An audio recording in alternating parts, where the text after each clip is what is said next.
கல்வி செல்வமா தொழில் செல்வமா எது சிறந்தது நீ நினைக்கிறாய்? நான் கல்வி செல்வம் தான் சிறந்தது நான் நினைக்கிறேன். அதை எப்படி இவ்வளவு திட்டவட்டமாக கூறுகிறாய்? கேடி வீழ்ச்சிரும் கல்வி என்று திருவள்ளுவர் கூறியிருக்கிறார். கல்வி கற்றார் தலைமையத்திற்கு ஒப்பவர் என்று பாரதிதாசன் கூறியிருக்கிறார். திருவள்ளுவர் பொருளாக்கை உலகம் இல்லை என்று கூறியிருக்கிறார். பொருள் செல்வம் நமது அன்றாட தேவையை விட நிறைவேற்றிக் கொள்ள இயலாது. கல்வி கற்பிக்க பணம் வேண்டும் அல்லவா? பணம் பத்தும் செய்தி என்பது பழமொழிதான். ஆனால் பணம் படைத்தவருக்கு சொந்த ஒரு தான் மதிப்பு. ஆனால் கல்வி கற்றவர் சென்ற இடமெல்லாம் சிறப்பு பெறுவர். பொருள் செல்வம் நிலையில்லாதது. பொருள் செல்வம் கொடுக்க கொடுக்க குறையக்கூடியது. கல்வர்கள் கவர்ந்து செல்லக்கூடியது. கல்வி செல்வமே பயன் தருவது என்றும் அழியாதது. பணம் என்று எப்படி வாழ்வது? கற்ற கல்வியால் பணம் ஈட்ட முடியும். வாழ்க்கையை உயர முடியும். கல்வி வளர்ச்சி தான் எல்லா முன்னேற்றத்திற்கும் காரணம்.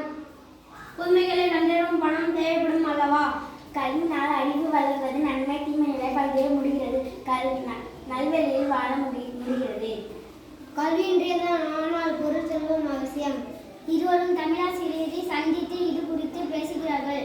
மக்களிடம் அறியாமை இருளை நீக்கி அறிவு ஒளிபெற செய்வது கல்வி. கல்வி அறிவை நாம் இளமையிலே பெறுவதுதான் சிறந்த வழி. சிலையில் எழுத்து என்னும் முன்மொழியை நாம் மறந்துவிடக் கூடாது. ஐயா, கல்வியின் சிறப்பு புரிகிறதா? ஆய்வு